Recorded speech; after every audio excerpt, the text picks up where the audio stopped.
Okay, imagine this. Wendy, a marketing professional in her 30s, she's in Hong Kong, and it's one of those grueling Monday mornings. We've all been there. Oh, yeah. She reaches for this small, purple, plush aubergine. It's a Jellycat toy.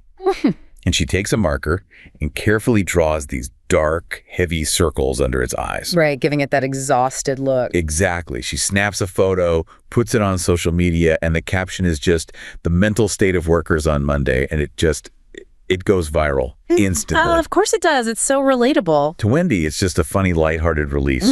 But for thousands of others like her in China, these squishy friends, they've become this multi-thousand-dollar obsession. It's a way to literally pet and squeeze away the stress of modern life. On the surface, it just looks like a fantastic business story. A classic one. You have this quirky British brand. It conquers a huge new market with, clever hunger marketing and pop-up stores. But that's not where the story ends, is it? Not at all.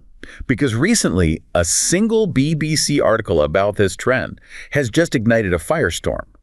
The whole mood online shifted from cute to combative, almost overnight. And what's the accusation? Critics are saying the article isn't a business report. They're calling it a malicious narrative designed to paint Chinese youth as, broken and desperate. So they're weaponizing a toy. That's the argument.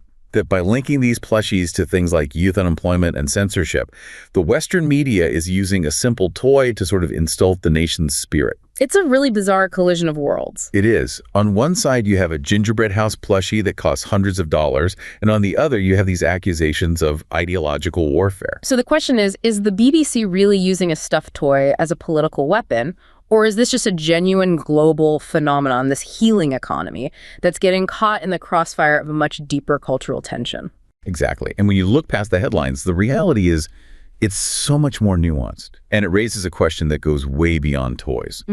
Why does a simple purple aubergine with dark circles under its eyes make everyone so incredibly defensive? That narrative, it just perfectly captures the strangeness of this moment. You've got this intersection where a simple stuffed animal is generating, both huge revenue and, as you said, this really intense national defensiveness. Right. And that defensiveness, ironically, it shows us exactly how significant and central this whole consumer phenomenon really is right now. It's deeply interwoven with modern identity. So for this deep dive, we need to go past that. We do. Our mission is pretty straightforward. We need to look beyond the headlines and really analyze the powerful consumer trend that's fueling this reaction, China's booming emotional economy. We need to understand not just the market size, but the deep psychological and economic shift that has turned simple things like a plush aubergine from, a frivolous item into something people feel they need, into what young consumers see as a necessary purchase for mental survival. I think the sheer scale of what we're calling this trillion yuan healing economy, it just suggests this is so much more than a passing social media fad. Oh, absolutely. It implies a fundamental repositioning of what value even means in the consumer's mind. And to really get that, to go from the theoretical to the personal, we have to start with an individual's experience. Exactly. When we talk about an emotional economy, we're really talking about millions of individual decisions, all driven by a kind of emotional necessity. So let's consider the experience of Lynn, a 24-year-old designer working in Shanghai. Okay. She's navigating these really intense professional pressures, specifically what people often refer to as involution. That term, involution or nojing, it's so crucial here, but I feel like it often gets oversimplified in Western reports. They just say stress. Yeah. Can you break down what it really means for someone like Lynn? Yeah, it's much more insidious than just simple stress. Involution describes this self-perpetuating cycle of intense but non-productive competition. Non-productive, how so? People are working harder, they're putting in more hours, they're accepting greater personal sacrifice, but the ultimate rewards, promotions, owning a home, real upward mobility, they stay stagnant. Or they even diminish. So you're running faster just to stay in the same place. That's the perfect metaphor. It leads to this profound exhaustion and a deep sense of burnout. And for Lynn, working in a super competitive field like design in a city like Shanghai, that constant treadmill feeling is just her daily reality. So in response to that high work intensity, that feeling of being stuck, Lynn finds a kind of counterpoint. We know she buys a soft toy, a jellycat croissant, which costs around 300 yuan. Right, and she calls it her tactile rebellion. A tactile rebellion, I love that. And that 300 yuan croissant is, I think, a perfect case study for this entire emotional economy. It's not just a toy, it's a really sophisticated defense mechanism. It's an example of the lipstick effect, which is an economic indicator that's highly relevant today. We hear that term, the lipstick effect, thrown around a lot. Usually it's about cosmetic sales going up during a recession because it's an affordable little indulgence. Yeah. How does that apply to a plush croissant? It applies directly. Because when the broader economic climate feels uncertain, when those huge life-defining purchases like a house or a car feel completely out of reach or at least require a ton of deliberation. Right, things that feel impossible. Consumers turn to small, affordable luxuries. These purchases give you instant gratification, a sense of control, and crucially, a feeling of agency. Lynn can't control the intense work culture or the housing market, but she can choose to spend 300 yuan on a comforting, quirky, soft thing that makes her feel a little bit better. Or validated, or maybe just less alone. Exactly. That purchase is her affordable path to managing her own mental wellness. That really reframes the entire market. It's a shift from just functional spending to, value-driven emotional spending.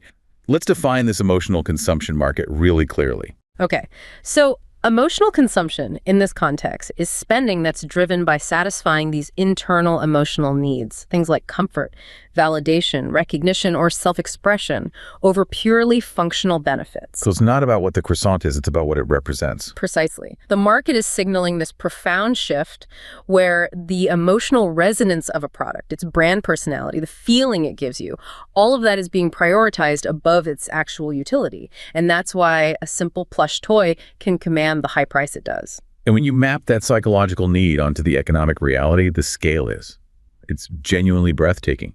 You called this a trillion yuan golden track. Give us the hard numbers that define this explosive growth. The scale really solidifies the idea that this is a long-term structural shift, not just a blip. So back in 2020, the market size was already at 340 billion RMB. Which is already a huge number. A huge number. But it's expected to grow significantly to about 540 billion RMB by 2025. Now look, long-term. The projections suggest that this growth trajectory will push the market all the way to 1.47 trillion RMB by 2045. A jump from 340 billion to nearly 1.5 trillion RMB.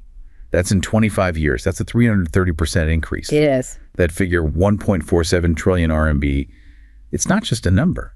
It means that emotional well-being has become one of the most bankable commodities in the entire consumer landscape. It means that brands that can successfully tap into these latent emotional needs are basically positioned for decades of sustained success. And to understand how they tap in, we have to look at the key drivers and the consumer demographics behind this massive spending spree. Okay, let's break that down. What are the core forces fueling this growth? What's fundamentally driving consumers to invest so heavily in emotional value? We can really identify three big intertwined forces. The first is what we call the consumption upgrade. As wealth and income levels rise across the country, especially among the younger urban demographics, there's just an increased willingness to pay a premium for experiences and for emotional satisfaction. So it's a luxury they can now afford. It is. Over 56% of Gen Z consumers explicitly say they're willing to pay extra if a product delivers strong emotional or personal value. This signals a maturation of the consumer base, They're moving past just fulfilling basic necessities. Right. So once the basic needs are met, the next tier of spending is purely on feeling good. What about those societal pressures you mentioned earlier? That's the second critical driver. Social pressure and the need for emotional release. It's the combination of high-stress, fast-paced city lifestyles and, ironically, increased feelings of loneliness, even though we're all digitally hyper-connected. Right. That has drastically increased the demand for what we can call mood relief purchases. Young adults, especially white-collar workers, are the demographic under the most intense pressure, and they are actively looking for accessible outlets. Lynn's 300 yuan croissant is suddenly feeling less like a cute anecdote and more like, a public health response to market forces. Precisely. And the third driver is the new generation mindset itself. Gen Z just has different priorities than previous generations. They place a really high value on self-expression, self-care, and self-reward. Rewarding yourself for getting through the week. Exactly. This generation is deeply engaged in mood-based consumption. We have data showing that many of them are spending over 3,000 RMB a month on entertainment, self-care, and purchases designed specifically to boost their emotional state. And they don't see that as frivolous. Not at all. They view these as sort of maintenance costs for navigating modern life. So we have the means from rising income, we have the need from high stress and involution, and we have the mindset of self-reward. Which specific segment of the population is really synthesizing these three drivers most effectively? The data it's unequivocal. The market is overwhelmingly dominated by young adults. The 18 to 34 age group, they account for over 77% of all emotional spending. 77%. That's basically the entire market. It is. But if you zoom in even further, the real core of the purchasing power lies with the 25 to 34 demographic.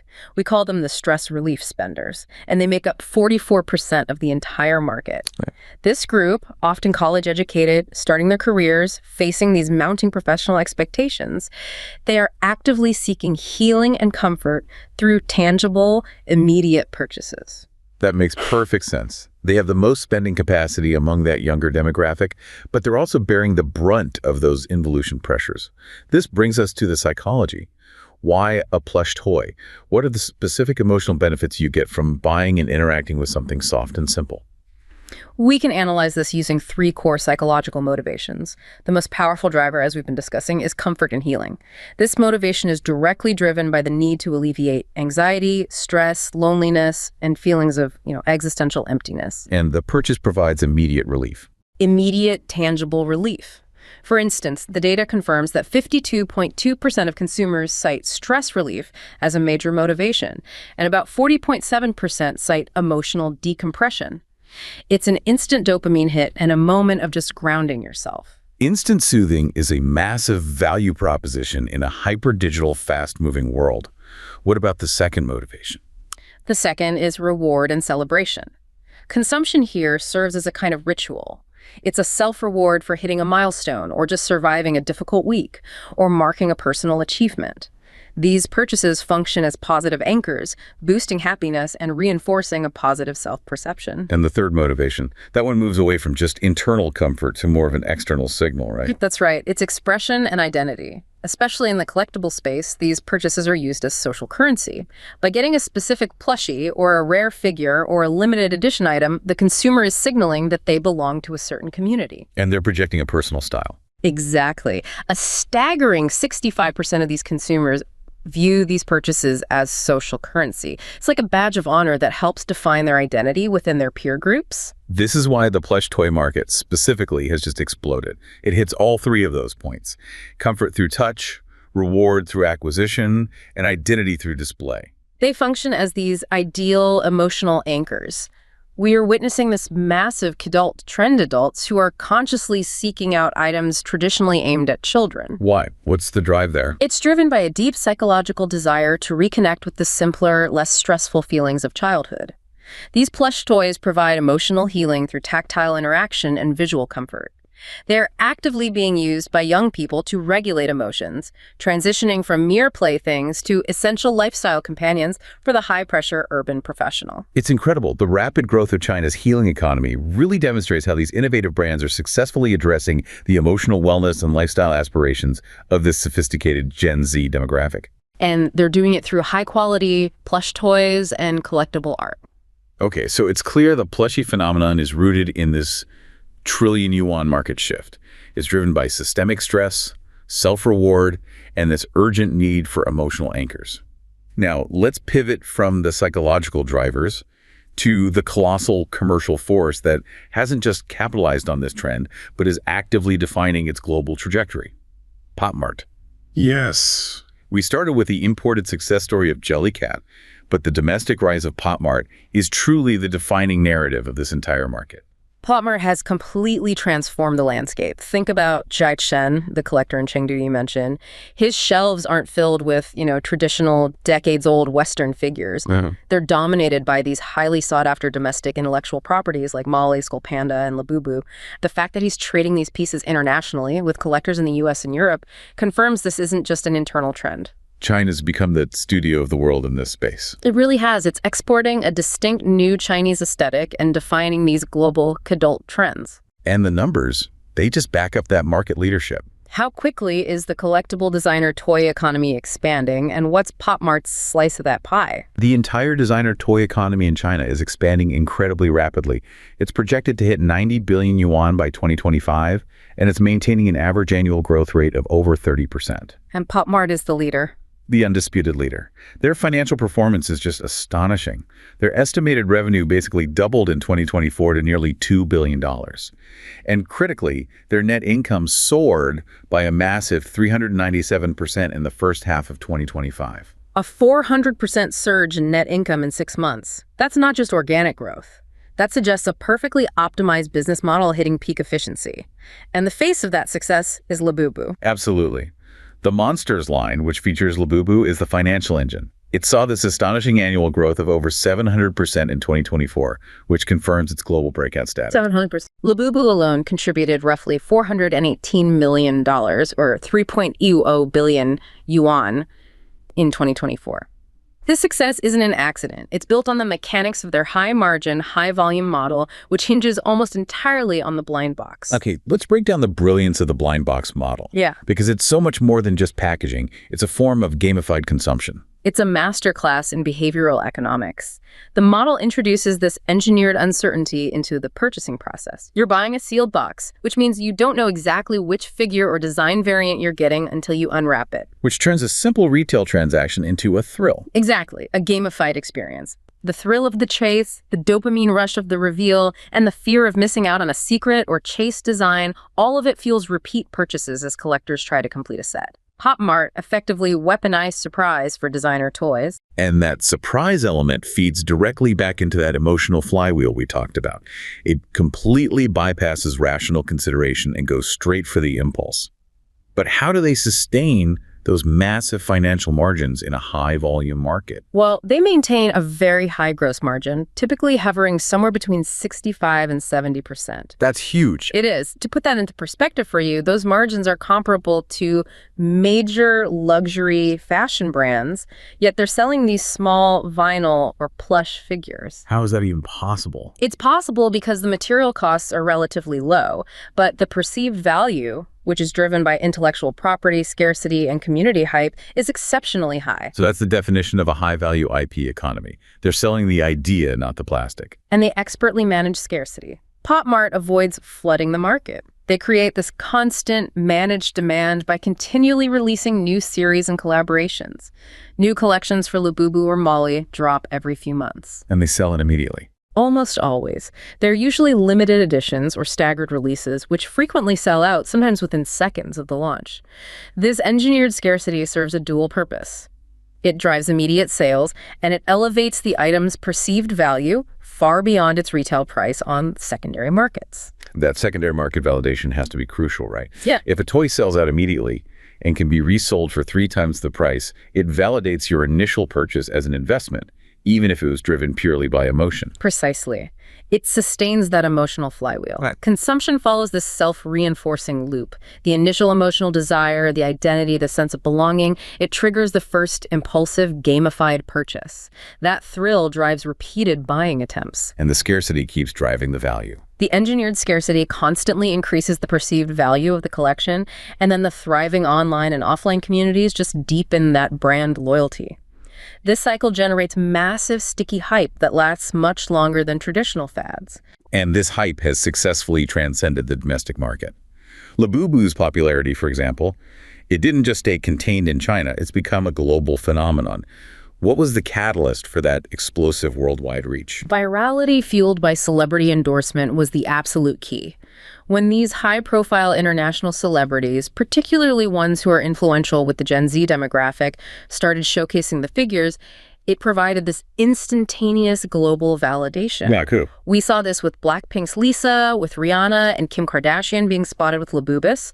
This immediately shifted the perception of the toy from a niche collectible to a trendy global fashion accessory. That kind of organic or celebrity-driven visibility is just priceless. It elevates the brand and the IP faster than any paid ad campaign ever could. Absolutely. The social validation creates this massive peer enthusiasm. On platforms like TikTok, the hashtag Labubu has been used in over 1.6 million posts. And those aren't ads. No, these aren't corporate promotions. They are primarily fan-generated unboxing videos and community content, which just confirms that the organic enthusiasm is the main growth driver. The reveal moment is inherently shareable, making the community market itself globally. It's a perfect storm. The booming collectible toy market in China, led by domestic giants like Mart, it really showcases the global competitiveness of Chinese intellectual property and the country's leading role in defining new trends for the international kidult consumer segment. So the strategy isn't just brilliant marketing, it's a brilliant infrastructure build-out to support this global demand. Mart isn't just relying on digital channels anymore. No, they are fully committed to global physical expansion. They recently opened the world's largest Mart store in Bangkok. It was an event that saw fans camping out for days to get limited edition drops. Wow. And they plan to launch about 100 new overseas outlets in 2025 alone, strategically targeting major urban hubs all over the world. This physical presence is key to building localized communities and maximizing exposure. And the outcome of this aggressive expansion is a profound turning point in global consumer culture. It is. The company has publicly noted that their overseas growth has been much faster than they initially projected. And crucially, foreign sales are projected to surpass domestic sales in 2025. That's a massive paradigm shift. It is. Chinese intellectual property is not just being consumed domestically, it is actively leading new global trends for the international kidult consumer segment. This confirms China's growing role as an IP exporter that is defining global consumer aesthetics. We've established that the success of the plushie phenomena, from Jellycat's initial surge to Mart's global dominance, is entirely predicated on tapping into this trillion-yuan emotional economy using these innovative gamified models. Now let's circle back to the cultural conversation that started this deep dive. The purple aubergine meme and the necessary strategy of commercial empathy. That purple aubergine with the drawn-on dark circles, it's the perfect transition point. When young people draw those dark rings on the aubergine boss plushie and caption it "the mental state of workers on Monday," it's a brilliant piece of cultural commentary. It is. It's a lighthearted yet deeply expressive outlet for workplace exhaustion and the psychological toll of involution. And this act of customizing the toy and sharing it as a meme, it proves that consumers are using the product on their own terms for self-expression. They're not just passively buying a foreign import. They are immediately integrating it into their own sophisticated and prevalent spirit state meme culture. They're validating their shared experience of emotional turbulence, and it demonstrates a highly demanding and creative consumer base. This brings us to the broader strategy for success in China, whether you are an international brand like Jellycat or a domestic powerhouse like Mart. Success hinges on what? On bridging a global identity with genuine local culture and specific consumer demands. And that bridge is built with commercial empathy. I think the story of Tao in Beijing perfectly illustrates this. Tao's story's fantastic. He purchased a localized plush series that incorporated the dragon zodiac, a profound cultural symbol for his grandmother. So he's appealing to multiple generations at the same time. Right. This highlights how successful international brands are showing deep cultural respect and commercial empathy by seamlessly integrating local symbols and cultural touchpoints into their modern product lines. This whole process is what we define as localization, adapting products and marketing to specific local market needs and characteristics. Why is this more critical in China than perhaps in other major global markets? The Chinese consumer, especially the Gen Z demographic, is just incredibly discerning. They demand a dialogue, a sense of sincerity, and a recognition of their rich cultural heritage. Localization is no longer optional. It's the foundational key to unlocking long-term success. It shows respect and a long-term commitment. And successful international brands get this. They do. Their localization strategies in China highlight a deep respect for local traditions and the creative integration of Chinese cultural symbols into modern lifestyle products to foster stronger consumer connections. Let's analyze some concrete, high-profile examples across different industries to really understand the levels of localization required. We can start with food and beverage, which is often the quickest to adapt. Okay, look at KFC, a quintessentially American fast food brand. They achieved success not by simply importing the kernel, but by localizing the menu to fit daily Chinese life. How so? They innovated by launching traditional Chinese breakfasts, Fried dough sticks, congee, steamed buns, and even regional specialties like Wuhan hot dry noodles and Hunan beef noodles. They position themselves as a Western brand that profoundly understands and respects local dietary habits and regional tastes. And then there's Starbucks, which is focused on a premium experience. They had to localize in a different way, right? Yes. It's less about the food and more about the environment and the experience. Exactly. Starbucks successfully incorporated Chinese cultural elements into its store design, creating these bespoke experiences, like the Foshan Lingnan Tiandi store, which pays architectural tribute to Lingnan culture. And the products. They also localized seasonal products like their very popular mooncakes and bingsu offerings during traditional festivals. This satisfies local cultural consumption rituals while maintaining their premium global image. The localization is both architectural and, ceremonial. Okay, moving into the luxury and fashion space, the cultural sensitivity must be dialed up even further. How do high-end brands achieve localization without diluting their global exclusivity? They do it through deep historical reference and material respect. LOEWE, for instance, demonstrated profound respect for traditional Chinese craftsmanship in its 2023 Spring-Summer handbag collection. What did they do? They based the aesthetics and the material colors on the highly revered monochrome glaze from the Ming and Qing dynasties. This deliberate effort to understand and appreciate traditional Chinese culture earned them immediate wide recognition and credibility. That's a powerful connection, linking a modern high-status item to centuries of national artistry. What about brands that localize through more accessible, symbolic cultural elements? Burberry is a great example of using recognizable cultural symbols. They integrated Chinese elements like the powerful dragon motif and the auspicious red color into its designs for special collections. And what's more, they collaborated strategically with Chinese celebrities to create exclusive collections, leveraging their influence to connect directly with Chinese consumers and foster a strong sense of cultural pride tied to the brand. This discussion leads right into the massive, self-driven consumer phenomenon known as guochao, the China chic movement. Guochao is perhaps the most crucial cultural force right now. It's driven by the surging national pride and a heightened cultural confidence, especially among younger generations who see local heritage as stylish and desirable. Brands that actively embrace this, not just superficially, but with real depth and sincerity, they thrive. What does genuine embracing look like in practice? Look at Puma. They actively leaned into their In China for China brand slogan for their 2023 Spring Festival campaign, which was called #CanBeProud. They didn't just use the color red, they creatively incorporated elements representing the 4 great inventions of ancient China into their product designs. So it was a deep cut culturally. It was, and that genuine effort resonated deeply with consumers who feel proud of their heritage. It turned a global athletic brand into one that celebrates local historical achievements. So localization involves the product, the aesthetics, embracing cultural movements. But it also requires a significant strategic overhaul in communication. How must brands localize their marketing and communication presence? Well, localization of marketing starts with digital dominance. You have to establish a robust online presence and effectively leverage the unique and powerful Chinese social media ecosystem, particularly platforms like Xiaohongshu and Douyin. That's where the audience is. It is. Source data indicates that 70% of brands in China increased their investment in online marketing in 2021.